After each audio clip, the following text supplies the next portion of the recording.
News ಫಸ್ಟ್ಗೆ ಸ್ವಾಗತ. ಮುಖ್ಯಾಂಶಗಳು. ಶಾಸಕ ಭೀಮಣ್ಣ ಟಿ.ನಾಯ್ಕ ನೇತೃತ್ವದಲ್ಲಿ ವಸತಿ ಸಚಿವರ ಭೇಟಿ, ಕ್ಷೇತ್ರಕ್ಕೆ ಹೆಚ್ಚಿನ ವಸತಿ ಮನೆಗಳ ಮಂಜೂರಾತಿಗೆ ಮನವಿ. ಬ್ಯಾಥಮೆಟ್ರಿ ಸರ್ವೆ ಕಾರ್ಯಕ್ರಮವನ್ನು ಮಂಗಳವಾರ ಕೈಗೊಳ್ಳಲಾಯಿತು. ರೋಜ್ಗಾರ್ ದಿವಸ್ ಮಾಹಿತಿ ವಿನಿಮಯ. ಪರಿಸರ ಕಾರ್ಯಕರ್ತ ಉಮಾಪತಿಗೆ ಒಲಿದು ಬಂದ ಕರ್ನಾಟಕ ಜೀವ ವೈವಿಧ್ಯ ಪ್ರಶಸ್ತಿ. ಯಲ್ಲಾಪುರ ರಸ್ತೆಯ ದೇವನಿಲಯದ ಹತ್ತಿರ ಸರಣಿ ಅಪಘಾತ.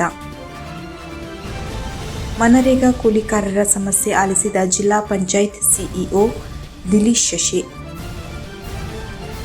ಬನವಾಸಿ ದೇವಸ್ಥಾನದ ದುರಸ್ತಿ ಕಾರ್ಯ ಬೇಗನೆ ಆಗಬೇಕು ಎಂದು ಹೋರಾಟ ಸಮಿತಿ ಪಟ್ಟು. ಬಕ್ರೀದ್ ಹಬ್ಬದ ನಿಮಿತ್ತ ಶಾಂತಿ ಪಾಲನಾ ಸಭೆ ಯಶಸ್ವಿ. ದಿವಂಗತ ಡಾಕ್ಟರ್ ವಿಶ್ವನಾಥ್ ಜಾಜು ರೇವಣ್ಕರ್ ಅವರಿಗೆ ಮರಣೋತ್ತರವಾಗಿ ರಾಜ್ಯೋತ್ಸವ ಪ್ರಶಸ್ತಿ ನೀಡಬೇಕೆಂದು ಸರ್ಕಾರಕ್ಕೆ ಆಗ್ರಹ. ರಾಘವೇಂದ್ರ ಡಿ ಶೇಟ್ ಅವರಿಗೆ ಗೌರವ ಸನ್ಮಾನ.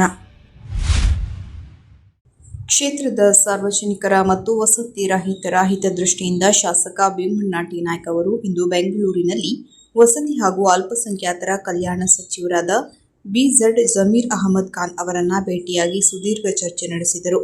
ತಮ್ಮ ಕ್ಷೇತ್ರದ ಬಡ ಹಾಗೂ ವಸತಿ ರಹಿತ ಕುಟುಂಬಗಳಿಗೆ ಆಶ್ರಯ ಕಲ್ಪಿಸುವ ನಿಟ್ಟಿನಲ್ಲಿ ವಿವಿಧ ವಸತಿ ಯೋಜನೆಗಳಡಿ ಹೆಚ್ಚಿನ ಸಂಖ್ಯೆಯ ಮನೆಗಳನ್ನು ಮಂಜೂರು ಮಾಡಬೇಕು ಎಂದು ಶಾಸಕರು ಸಚಿವರಿಗೆ ಅಧಿಕೃತವಾಗಿ ಮನವಿ ಸಲ್ಲಿಸಿದರು.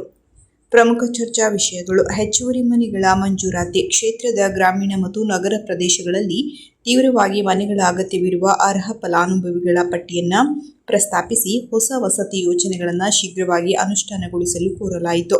ನೆನೆಗುದಿಗೆ ಬಿದ್ದ ಯೋಜನೆಗಳ ಚುರುಕು, ಪ್ರಸ್ತುತ ಪ್ರಗತಿಯಲ್ಲಿರುವ ವಸತಿ ಕಾಮಗಾರಿಗಳಿಗೆ ಅಗತ್ಯವಿರುವ ಅನುದಾನವನ್ನು ಶೀಘ್ರವಾಗಿ ಬಿಡುಗಡೆ ಮಾಡುವಂತೆ ಸಚಿವರ ಗಮನಕ್ಕೆ ತರಲಾಯಿತು. ಶಾಸಕರ ಮನವಿಯನ್ನು ಅತ್ಯಂತ ಆಸೆಯಿಂದ ಆಲಿಸಿದ ವಸತಿ ಸಚಿವ ಬಿ.ಝಡ್. ಜಮೀರ್ ಅಹಮದ್ ಖಾನ್ ಅವರು ಕ್ಷೇತ್ರದ ವಸತಿ ಸಮಸ್ಯೆಗಳಿಗೆ ತಕ್ಷಣ ಸ್ಪಂದಿಸುವುದಾಗಿ ಭರವಸೆ ನೀಡಿದರು. ಬಂದರು ಇಲಾಖೆಯ ಎಂಜಿನಿಯರ್ ರಾಜ್ಕುಮಾರ್, ಜಿಲ್ಲಾಧಿಕಾರಿ ಕಚೇರಿಯ ಪ್ರಾಕೃತಿಕ ವಿಕೋಪದ ವಿಭಾಗದ ಸಹಾಯಕ ನಿರ್ದೇಶಕ ಪ್ರಶಾಂತ್ ಭಾಗವಹಿಸಿದ್ದರು. ಇನ್ನು 3 ರಿಂದ 4 ದಿನಗಳಲ್ಲಿ ಅಗತ್ಯ ಯಂತ್ರೋಪಕರಣಗಳ ನೆರವಿನಿಂದ ನದಿಯಲ್ಲಿನ ಮಣ್ಣು ತೆರವು ಕಾರ್ಯ ಆರಂಭಗೊಳ್ಳಲಿದೆ. ದುಡಿಯುವ ಕೈಗಳನ್ನು ಬಲಪಡಿಸುವ ನಿಟ್ಟಿನಲ್ಲಿ ನರೇಗಾ ಯೋಜನೆಯು ಕೂಲಿಕಾರರಿಗೆ ಬೆಂಬಲ ನೀಡುತ್ತಿದ್ದು, ಶಿರಸಿ ತಾಲೂಕಿನ ಕಡತೋಕ ಗ್ರಾಮ ಪಂಚಾಯತ್ ವ್ಯಾಪ್ತಿಯ ಕೆಕ್ಕಾರ್ ಕುಟ್ಲಿ ಗ್ರಾಮದಲ್ಲಿ ಮಹಿಳಾ ಕೂಲಿಕಾರರೇ ಸೇರಿ ಹಳ್ಳ ಹೂಳೆತ್ತುವ ಕೆಲಸಕ್ಕೆ ಮುಂದಾಗಿದ್ದು, ನರೇಗಾ ಯೋಜನೆಯ ಸದುಪಯೋಗದ ಕುರಿತು ಮಾದರಿಯಾಗಿದ್ದಾರೆ.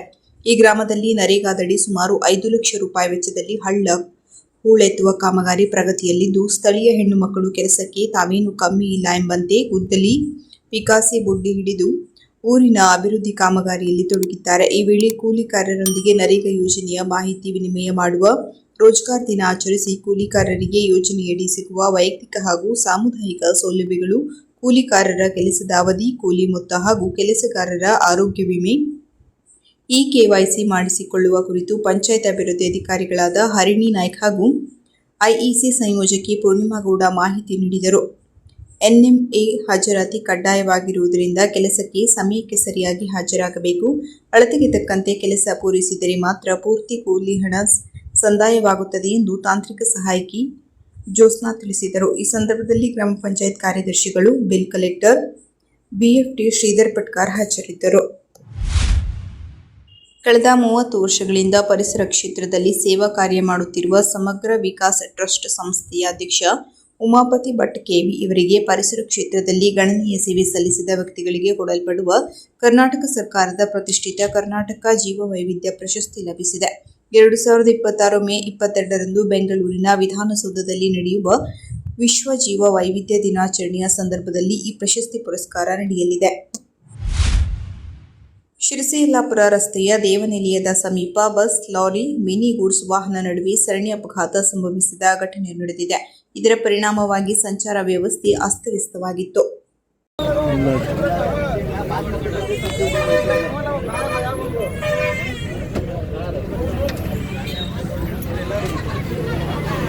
ಓವರ್ಟೇಕ್ ಯಾರು ಮಾಡಿದ್ರು? ಮುಂದ್ಗಡೆ ಯಾರು ಬಂದರು? ಇವನ್ ಬಿರುಕು ಹಿಡ್ದಿಲ್ಲ, ನಿಂತಿತ್ತು, ಇನ್ನಿಂದ ಬಂದು ಇನ್ನು ನೋಡ್ದ ಓವರ್ಟೇಕ್ ಮಾಡುವಾಗ. ಹಾಂ ಜನ ಇದ್ರು.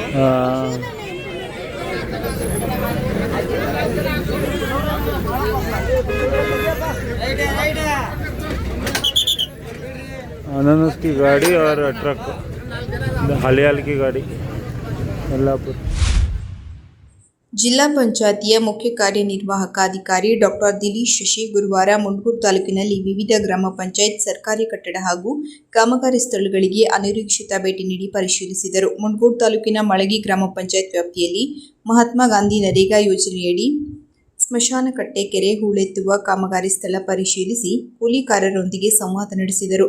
ಸ್ಥಳೀಯವಾಗಿ ಖಾಸಗಿ ಕೆಲಸಗಳಲ್ಲಿ ನರೇಗಾಕ್ಕಿಂತಲೂ ಕೂಲಿ ದರ ಹೆಚ್ಚಾಗಿದ್ದು, ಯೋಜನೆಯಡಿ ಕೂಲಿ ದರವನ್ನು ಹೆಚ್ಚಿಸಬೇಕು ಮತ್ತು ಬೇಸಿಗೆಯಲ್ಲಿ ರಿಯಾಯಿತಿ ನೀಡಬೇಕೆಂಬ ಕೂಲಿಕಾರರ ಬೇಡಿಕೆಗೆ ಸಕಾರಾತ್ಮಕವಾಗಿ ಸ್ಪಂದಿಸಿ ಆಯುಕ್ತಾಲಯದ ಗಮನಕ್ಕೆ ತರುವುದಾಗಿ ತಿಳಿಸಿದರು. ಬಳಿಕ ಮಳಗಿ ಹಾಗೂ ಪಾಳ ಗ್ರಾಮ ಪಂಚಾಯತ್ ಕಚೇರಿಗಳಿಗೆ ಭೇಟಿ ನೀಡಿ ವಿವಿಧ ಯೋಜನೆಗಳ ಪ್ರಗತಿ ಮತ್ತು ಪ್ರಮುಖ ಕಡತಗಳನ್ನು ಪರಿಶೀಲಿಸಿ ಅಗತ್ಯ ಸಲಹೆ ಸೂಚನೆಗಳನ್ನು ನೀಡಿದರು. ಇದೇ ವೇಳೆ ಗ್ರಂಥಾಲಯ ಕೂಸಿನ ಮನೆಗಳನ್ನು ಪರಿವೀಕ್ಷಣೆ ಮಾಡಿದರು.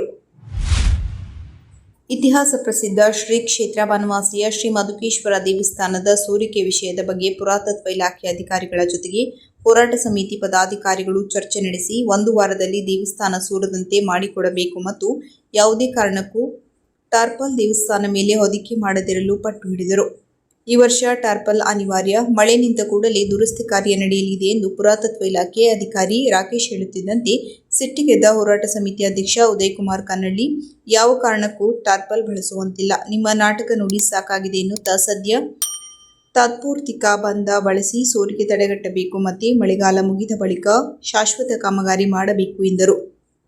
ಸಭೆ ಮಧ್ಯ ಧಾರವಾಡ ವೃತ್ತ ಅಧೀಕ್ಷಕ ರಮೇಶ್ ಮೂಲಿಮನಿ ದೂರವಾಣಿಯಲ್ಲಿ ಮಾತನಾಡಿ, ನೀವು ಹೇಳಿದ ಪರಿಹಾರದ ಬಗ್ಗೆ ನಮಗೆ 1 ವಾರ ಅವಕಾಶ ಮಾಡಿಕೊಡಿ. ನಾವು ಈ ಬಗ್ಗೆ ಮೇಲಾಧಿಕಾರಿಗಳ ಒಪ್ಪಿಗೆ ಪಡೆದು ಜೂನ್ 1 ಅಥವಾ 2ನೇ ತಾರೀಕು ಮತ್ತೆ ಬನವಾಸಿಯಲ್ಲಿ ಹೋರಾಟ ಸಮಿತಿ ಜೊತೆ ಸಭೆ ನಡೆಸಿ ತೀರ್ಮಾನ ಕೈಗೊಳ್ಳುತ್ತೇವೆ ಎಂದರು. ಬನವಾಸಿ ಪೊಲೀಸ್ ಇನ್ಸ್ಪೆಕ್ಟರ್ ಮಹಾಂತೇಶ್ ಕಂಬಾರ್ ಮಾತನಾಡಿ, ಇದು ಸಾರ್ವಜನಿಕರ ಬಹಳ ವರ್ಷಗಳ ಆಶೆ, ಯಾವುದಕ್ಕೂ ಕುಳಿತು ಪರಿಹಾರ ಮಾಡಿಕೊಳ್ಳಬೇಕು, ಆದಷ್ಟು ಬೇಗ ದುರಸ್ತಿ ಕಾರ್ಯ ಮಾಡಬೇಕು ಎಂದರು. ನಗರ ಹಾಗೂ ದಾಂಡೇಲಿ ಗ್ರಾಮೀಣ ಪೊಲೀಸ್ ಠಾಣಾ ವ್ಯಾಪ್ತಿಯಲ್ಲಿ ಮುಂಬರುವ ಬಕ್ರೀದ್ ಹಬ್ಬದ ನಿಮಿತ್ತ ಶಾಂತಿ ಪಾಲನಾ ಸಭೆಯನ್ನು ನಡೆಸಲಾಯಿತು. ಹಬ್ಬದ ಆಚರಣೆಯ ಸಂದರ್ಭದಲ್ಲಿ ವಹಿಸಬೇಕಾದ ಮುನ್ನೆಚ್ಚರಿಕೆ ಕ್ರಮಗಳ ಬಗ್ಗೆ ಸೂಕ್ತ ಸಲಹೆ ಸೂಚನೆಗಳನ್ನು ನೀಡಲಾಯಿತು. ವೈದ್ಯಕೀಯ ಕ್ಷೇತ್ರ ಹಾಗೂ ಸಾಮಾಜಿಕ ಕ್ಷೇತ್ರದಲ್ಲಿ ನಿಸ್ಪೃಹ ಸೇವೆ ಸಲ್ಲಿಸಿದ ದಿವಂಗತ ಡಾಕ್ಟರ್ ವಿಶ್ವನಾಥ್ ಜಾಜು ರೇವಣ್ಕರ್ ಇವರಿಗೆ ಮರಣೋತ್ತರವಾಗಿ ರಾಜ್ಯೋತ್ಸವ ಪ್ರಶಸ್ತಿ ನೀಡಬೇಕೆಂದು ಸರ್ಕಾರಕ್ಕೆ ಆಗ್ರಹಿಸಲಾಯಿತು. ಡಾಕ್ಟರ್ ಬಿಆರ್ ಅಂಬೇಡ್ಕರ್ ಮಹಿಳಾ ಶಕ್ತಿ ಸಂಘದಿಂದ ಉಪವಿಭಾಗಾಧಿಕಾರಿಗಳ ಮೂಲಕ ಸರ್ಕಾರಕ್ಕೆ ಮನವಿ ಸಲ್ಲಿಸಲಾಯಿತು. ಈ ಸಂದರ್ಭದಲ್ಲಿ ಡಾಕ್ಟರ್ ಬಿಆರ್ ಅಂಬೇಡ್ಕರ್ ಮಹಿಳಾ ಶಕ್ತಿ ಸಂಘದ ಅಧ್ಯಕ್ಷರಾದ ಶ್ರೀಮತಿ ಸ್ವಾತಿ ತುಕಾರಾಮ್ ಕಾನಡೆ, ಉಪಾಧ್ಯಕ್ಷರಾದ ಶ್ರೀಮತಿ ಪ್ರಿಯದರ್ಶಿನಿ ಹರೀಶ್ ಮುರುಡೇಶ್ವರ್, ಪ್ರಧಾನ ಕಾರ್ಯದರ್ಶಿ ಶ್ರೀಮತಿ ಪದ್ಮಾ ಸತೀಶ್ ಚೋಗ್ಲೇಕರ್, ಸಹ ಕಾರ್ಯದರ್ಶಿ ಶ್ರೀಮತಿ ಜಯಶ್ರೀ ಉಮೇಶ್ ಪಾಲೇಕರ್, ಖಜಾಂಚಿ ಶ್ರೀಮತಿ ಶ್ವೇತಾ ಸಂತೋಷ್ ಪಾಲೇಕರ್ ಇತರರು ಮನವಿ ನೀಡುವ ಸಂದರ್ಭದಲ್ಲಿ ಬೆಂಬಲ ಸೂಚಿಸಿ ಪರಿಶಿಷ್ಟ ಜಾತಿ ಹಾಗೂ ಪರಿಶಿಷ್ಟ ಪಂಗಡದ ವಿವಿಧ ಸಂಘಟನೆಗಳ ಮುಖಂಡರು ಹಾಜರಿದ್ದರು. ಬೆಂಗಳೂರಿನ ಗಿರಿರಾಜರಾಮ್ ದೈವಜ್ಞ ಭವನದಲ್ಲಿ ತನುಶ್ರೀ ಧನ್ಯಶ್ರೀ ದೈವಜ್ಞ ಪ್ರಕಾಶನ ಹಾವೇರಿ ಇವರ ಸಹಯೋಗದಲ್ಲಿ ಮೇ 17ರಂದು ರಾಜ್ಯ ಮಟ್ಟದ ತೃತೀಯ ದೈವಜ್ಞ ಸಾಹಿತ್ಯ ಸಂಭ್ರಮ ನಡೆಸಿ ಇದರ ಅಂಗವಾಗಿ ವಿಚಾರ ಸಂಕಿರಣ ಕಾರ್ಯಕ್ರಮ ಆಯೋಜಿಸಲಾಗಿತ್ತು. ಶಿರಸಿಯ ರಾಘವೇಂದ್ರ ಡಿ ಶೇಟ್ ಅವರು ಭಾಗವಹಿಸಿ ಪ್ರಸ್ತುತ ತಂತ್ರಜ್ಞಾನ ನಮ್ಮ ಸಂಸ್ಕೃತಿ ಹಾಗೂ ಸಂಸ್ಕಾರಗಳ ಮೇಲೆ ಉಂಟು ಮಾಡಿದ ಪರಿಣಾಮಗಳ ಕುರಿತು ಆಗಮಿಸಿದ ಗಣ್ಯರು ಹಾಗೂ ಸಮಾಜ ಬಾಂಧವರೊಂದಿಗೆ ವಿಚಾರ ವಿನಿಮಯ ನಡೆಸಿ ಮಾತನಾಡಿದರು. ಇದೇ ಸಂದರ್ಭದಲ್ಲಿ ದೈವಜ್ಞ ಸಮಾಜದ ಕವಿಗಳು ರಚಿಸಿದ ಕವನಗಳ ಕವನ ಸಂಕಲನ ದೈವಜ್ಞಾಲೆ ಕೊಂಕಣೆ ಗೀತೋತ್ಸವ ಪುಸ್ತಕ ಸಮಾಜದ ಅನೇಕ ಗಣ್ಯರ ಉಪಸ್ಥಿತಿಯಲ್ಲಿ ಬಿಡುಗಡೆಗೊಳಿಸಲಾಯಿತು. ರಾಘವೇಂದ್ರ ಡಿ ಶೇಟ್ ಅವರು ಪುಸ್ತಕದ ಮುಖಪುಟ ವಿನ್ಯಾಸಗೊಳಿಸಿ ನೀಡಿದ್ದು, ಕಾರ್ಯಕ್ರಮದ ರೂವಾರಿ ಪ್ರಶಾಂತ್ ಆರ್ ದೈವಜ್ಞರವರು ಅವರಿಗೆ ಗಣ್ಯದ ಸಮ್ಮುಖದಲ್ಲಿ ಸನ್ಮಾನಿಸಿದರು. ಕೊನೆಯಲ್ಲಿ ಮತ್ತೊಮ್ಮೆ ಮುಖ್ಯಾಂಶಗಳು. ಶಾಸಕ ಭೀಮಣ್ಣ ಟಿನಾಯ್ಕ್ ನೇತೃತ್ವದಲ್ಲಿ ವಸತಿ ಸಚಿವರ ಭೇಟಿ, ಕ್ಷೇತ್ರಕ್ಕೆ ಹೆಚ್ಚಿನ ವಸತಿ ಮನೆಗಳ ಮಂಜೂರಾತಿಗೆ ಮನವಿ. ಬ್ಯಾಥಮೆಟ್ರಿ ಸರ್ವೆ ಕಾರ್ಯಕ್ರಮವನ್ನು ಮಂಗಳವಾರ ಕೈಗೊಳ್ಳಲಾಯಿತು. ರೋಜ್ಗಾರ್ ದಿವಸ್ ಮಾಹಿತಿ ವಿನಿಮಯ. ಪರಿಸರ ಕಾರ್ಯಕರ್ತ ಉಮಾಪತಿಗೆ ಒಲಿದು ಬಂದ ಕರ್ನಾಟಕ ಜೀವ ವೈವಿಧ್ಯ ಪ್ರಶಸ್ತಿ. ಯಲ್ಲಾಪುರ ರಸ್ತೆಯ ದೇವನಿಲಯದ ಹತ್ತಿರ ಸರಣಿ ಅಪಘಾತ. ಮನರೇಗಾ ಕೂಲಿಕಾರರ ಸಮಸ್ಯೆ ಆಲಿಸಿದ ಜಿಲ್ಲಾ ಪಂಚಾಯತ್ ಸಿಇಒ ದಿಲೀಶ್ ಶಶಿ. ಬನವಾಸಿ ದೇವಸ್ಥಾನದ ದುರಸ್ತಿ ಕಾರ್ಯ ಬೇಗನೆ ಆಗಬೇಕು ಎಂದು ಹೋರಾಟ ಸಮಿತಿ ಪಟ್ಟು. ಬಕ್ರೀದ್ ಹಬ್ಬದ ನಿಮಿತ್ತ ಶಾಂತಿ ಪಾಲನಾ ಸಭೆ ಯಶಸ್ವಿ. ದಿವಂಗತ ಡಾಕ್ಟರ್ ವಿಶ್ವನಾಥ್ ಜಾಜು ರೇವಣ್ಕರ್ ಅವರಿಗೆ ಮರಣೋತ್ತರವಾಗಿ ರಾಜ್ಯೋತ್ಸವ ಪ್ರಶಸ್ತಿ ನೀಡಬೇಕೆಂದು ಸರ್ಕಾರಕ್ಕೆ ಆಗ್ರಹ. ರಾಘವೇಂದ್ರ ಡಿ ಶೇಟ್ ಅವರಿಗೆ ಗೌರವ ಸನ್ಮಾನ. ಕದಂಬ ನ್ಯೂಸ್ ಫಸ್ಟ್, ನಿರ್ಭೀತಿಯಿಂದ ನಿಮ್ಮ ಪರವಾಗಿ.